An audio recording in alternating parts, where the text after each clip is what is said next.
नया नोट, नया बजट में एक बार फिर से आपका स्वागत है। आपके साथ में हूं मानक गुप्ता। मोदी सरकार के बजट में मिडिल क्लास का खास ख्याल रखा गया है। आपकी टीवी स्क्रीन पर यहां नीचे देखते रहिए। आपको इनकम टैक्स में कितनी राहत मिली है ये हम आपको दिखा रहे हैं। 3 से 5 लाख तक की अगर आपकी साल की सालाना इनकम है तो आपको पहले 10% टैक्स देना पड़ता था, अब सिर्फ 5% देना पड़ेगा। 3 लाख के अंदर अगर आपकी सालाना इनकम है तो आपको कोई टैक्स नहीं देना। 3 से 5 लाख तक की आय वालों को 12,500 रुपए का टैक्स में फायदा मिलेगा और 3 लाख तक की इनकम वालों को 2,500 रुपए का लाभ। पहले इनकम टैक्स में छूट का स्लैब 2.5 लाख था, जो इफेक्टिवली अब 3 लाख रुपए कर दिया गया है। आप देख सकते हैं, अगर आपकी इनकम 3 लाख से कम है कोई टैक्स नहीं है, 3 से 5 है तो आपको सिर्फ 5% टैक्स देना पड़ेगा और उसके बाद बाकी के स्लैब बिल्कुल पहले की तरह ही हैं। एक छोटा सा कमेंट में इस पर आपसे चाहूंगा शरण जी। बहुत बड़ी राहत है, ये भी बहुत बड़ी राहत है और देखा जाए तो गवर्नमेंट ने क्लियरली डेमोन्स्ट्रेट करने की कोशिश की है कि जैसे जैसे अभी ढोलकिया जी भी बता रहे थे कि अमीर लोगों से टैक्स वसूल के गरीबों के फायदे के लिए। हाँ। जहां पर 50 लाख से 1 करोड़ के ऊपर सरचार्ज नहीं था, उसके ऊपर 10% का सरचार्ज इंट्रोड्यूस किया है, पुराने वाला सरचार्ज बरकरार रखा है। तो और ये अभी डीमोनेटाइजेशन का जो एक्चुअल इफेक्ट आना है, इम्प्लीमेंटेशन के बाद गवर्नमेंट का रेवेन्यू कितना बढ़ेगा वो अभी विजिबिलिटी नहीं है। उसके बावजूद इस तरीके का बेनिफिट 12,500 देखने में बहुत छोटी रकम लगती है, बट अभी इम्प्लीमेंटेशन नहीं हुआ है। अभी डीमोनेटाइजेशन का सरकार के राजस्व में कोई बढ़ोतरी नहीं हुई है। जब वो आएगा तब और फायदा मिलेगा, और फायदा मिलेगा। तो क्योंकि सरकार भी देख रही थी कि इसके पीछे कितना लोग एक टफ फेज से गुजरे हैं। हाँ। तो कुछ ना कुछ राहत देने की आवश्यकता थी, वो उन्होंने दिया है। उससे भी ज्यादा मैं ये बोलना चाहूंगा कि एक गवर्नेंट एनवायरमेंट, एक बहुत अच्छा एक गवर्नेंस का एनवायरमेंट गवर्नमेंट क्रिएट कर रही है। चाहे वो डीमोनेटाइजेशन कहा जाए, चाहे जो लोग इकोनॉमिक ऑफेंस करने के बाद भागने की तैयारी में रहते थे उनकी एसेट्स को कॉन्फिस्केट करने के बारे में कहा जाए, और या फिर पॉलिटिकल फंडिंग में 2,000 रुपए की कैश की रेस्ट्रिक्शन की बात करी जाए। ये एक बहुत बड़े, इसके पीछे एक बहुत स्ट्रांग पॉलिटिकल विल की आवश्यकता होती है जो गवर्नमेंट कंटिन्यूअसली डेमोन्स्ट्रेट कर रही है और उसका फायदा एक आम वर्ग को पहुंच रहा है। हाँ। जो डेटा इनके पास आज की डेट में अवेलेबल है, जो डेटा माइनिंग इन्होंने की है और जो एनालिटिक्स किया है, उससे बड़ा क्लियरली विजिबल है कि 76 लाख लोगों में से अधिकांश लोग वो हैं जो कि सैलरीड एम्प्लॉई जो टैक्स दे रहे हैं। अधिकांश वर्ग जो है वो टैक्स नहीं पे कर रहा है। तो इस तरीके का डेटा अवेलेबल है। डिमोनेटाइजेशन के बाद बैंक के थ्रू जो कैश गुजरा है उसमें कहीं ना कहीं अपने कुछ सुराग छोड़ दिए हैं और वो जाहिर है कि वो कहीं ना कहीं पर सरकार को लाभ देगा। तो एक अच्छा गवर्नेंट एनवायरनमेंट जो जनरेट हो रहा है, इससे बिल्कुल निश्चित रूप से भविष्य में आने वाले समय में चाहे वो वेतनभोगी वर्ग हो, चाहे वो व्यापारी वर्ग हो, एमएसएमई के लिए उन्होंने ऑलरेडी अनाउंसमेंट किया है। लगता है कि एक अच्छे राम राज्य की कल्पना हम कर सकते हैं। राम राज्य थोड़ा ज्यादा नहीं हो गया? आप बताइए पुष्पेंद्र जी, आप खुश नहीं है? यहाँ देखिए शरण जी कह रहे हैं राम राज्य की तरफ बढ़ चले हैं मोदी जी। देखिए, अच्छा मैं कह रहा हूँ, चलिए किसानों की समस्याएं जो हैं वो हैं, उनको थोड़ी देर के लिए छोड़ दीजिए। जो शरण जी कह रहे हैं कि एक तरह से उन्होंने ब्लैक मनी के खिलाफ मुहिम छेड़ी, पॉलिटिकल फंडिंग में देखिए 2,000 कर दिया जो कैश का चंदा होता है सिर्फ बिना हिसाब किताब का। उसके अलावा जो भी इकोनॉमिक ऑफेंसेस करते हैं लोग, उनकी संपत्ति जब्त हो सकती है। तो कुल मिलाकर नियत तो सही लग रही है। देखिए, जहां पर ये सख्ती करने की आवश्यकता है, जो पहले से ही धन्ना सेठ या बड़े इंडस्ट्रियलिस्ट थे जो तरह तरह की उन्हें एग्जम्पशन मिलती थी, उस पर यदि सख्ती की जाती है तो उसका जो है किसान वर्ग या सामान्य वर्ग निश्चित रूप से उसको जो है स्वागत है उसका। लेकिन किसानों की समस्याएं तो अपनी जगह हैं और किसानों के बारे में जैसा मैंने आपको बताया भी था, मैं तो इनका एक मैं बना के भी लाया हूँ, अगर आप इसको जो है थोड़ा सा दिखा सकें जी, कि किसानों ये जो बैंकों का एनपीए है वो धन्ना सेठों पे जो बकाया है जिसको नहीं दे रहे हैं बैंकों का, वो लगभग 9 लाख करोड़ रुपए का है।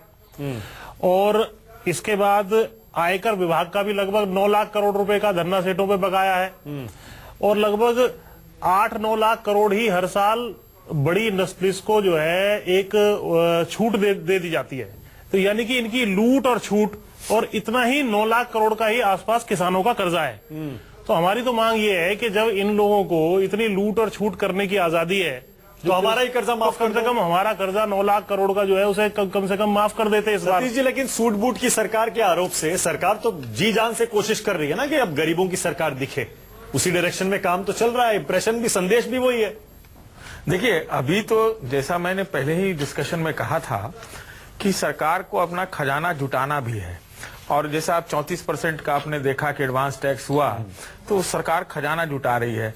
सरकार अभी खजाना जुटाएगी, अभी 2018 का भी तो बजट आना है, तो जो किसानों की मांग कर रहे हैं तो शायद उसमें वो असर दिखे कि उनके कितने कर्जे हैं, और सारे किसानों के कर्जे तो माफी हो जाते हैं भाई साहब, वो भी तो है। तो आगे हो सकता है ये हो जाए। दो बात मैं कहना चाहता हूँ इसके अलावा, जहां तक वो पहले जो बोल रहे थे, जैसे ऑनेस्ट और सैलरीड एम्प्लॉइज के बारे में बात की गई थी, वित्त मंत्री ने 2 बार इसका जिक्र किया। ये एक और अच्छा मैसेज जाता कि भाई 5 लाख तक तो आप 5% कर दो, इफेक्टिवली 0 टैक्स है। लेकिन अगर 5 लाख से मान लीजिए कि 10 लाख तक वालों के लिए भी थोड़ा अगर और परसेंटेज घटा देते टैक्स का, तो वो उससे एक मैसेज जाता। हालांकि ये बात सही है कि 12,500 रुपए का सबको फायदा है, उससे एक सैलरीड और ऑनेस्ट को एक बढ़िया मैसेज जाता। ये बात अच्छी है कि अभी सुन रहा हूं 2 चीजें, कि 3 लाख रुपए से अगर नकद का कहीं गलती से भी आपने ट्रांजैक्शन कर लिया कैश में, तो हाँ, तो 100% का जुर्माना है। 100% का जुर्माना है। और जो एक जो सरकार का विल है, ठीक है कि पहले 20,000 तक का चंदा पॉलिटिकल पार्टी को नहीं दिया जाता था, आप दे सकते थे, जिसका अकाउंट एक तरह से नहीं रखना होता था। अब उसको घटा के कर दिया गया 2,000। लेकिन जो कहा गया है कि एक बॉन्ड आएगा, वो बैंक से आएगा, तो उसमें लेकिन बॉन्ड लेने वालों का जो पहचान है वो सब होगा नहीं, गुप्त है।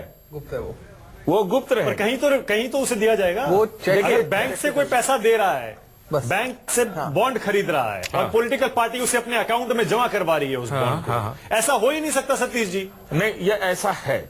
मैं ये कह रहा हूं, चलिए मान लिया कि गुप्त रखा वो जाए। एक तरीका निकाला गया कि भाई ट्रांसपेरेंसी होना चाहिए।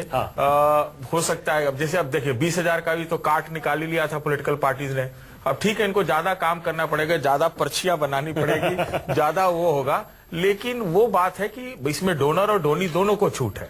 तो शायद ये हमारे समझ से है कि शायद जो बॉन्ड लोग खरीदेंगे बैंक से, उनकी पहचान शायद गुप्त रखी जाएगी। नहीं, वो पहचान इसलिए गुप्त रख रहे हैं कि भाई आज की डेट में मैं कांग्रेस समर्थक हूँ ओपन में, बट मेरा बीजेपी को फंड देना है, ये कुछ भी है, इसलिए वो बॉन्ड आप अपनी कंपनी से ट्रांसफर करिए बैंक को, और बैंक वो बॉन्ड इशू कर देगा, और आप वो बॉन्ड कहीं किसी पार्टी को दे सकते हैं, और पार्टी के पास कोई नाम नहीं होगा भाई किसके नाम से बॉन्ड आया है।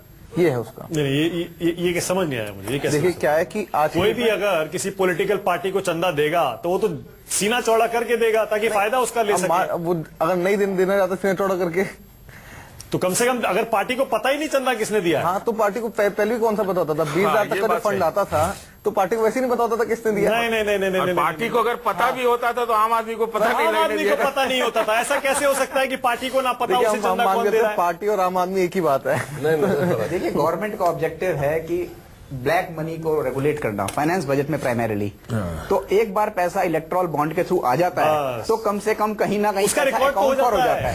एक अकाउंट से बॉन्ड खरीदा गया, उसके बाद उसे एक अकाउंट में जमा किया गया। एग्जैक्टली। तो कम से कम आपको पता डोनर है, क्योंकि सरकारें बदलती रहती हैं। एक उद्योगपति की हो सकता है 3 डिफरेंट स्टेट में फैक्ट्री हो, कहीं पर हो सकता है भाजपा की सरकार हो, कहीं पर कांग्रेस की हो, कहीं कुछ और हो। तो ऐसी स्थिति बन सकती है कि वो व्यक्ति अपनी आइडेंटिटी को रिवील ना करना चाहे कि मैंने किस स्टेट में किस पार्टी को क्या डोनेशन दी है। लेकिन पैसा व्हाइट का ही जा रहा है। जब एक बार इलेक्ट्रल बॉन्ड के ये बात सही है। ये तो ठीक है, डोनेशन वो सीक्रेट रखना चाहता है, गुप्त दान तो हमारे यहाँ। हाँ, लेकिन मैं ये कह रहा हूँ ऐसा देखिए, ये सुनिए, गुप्त दान ही तो सारी समस्याओं का जड़ है।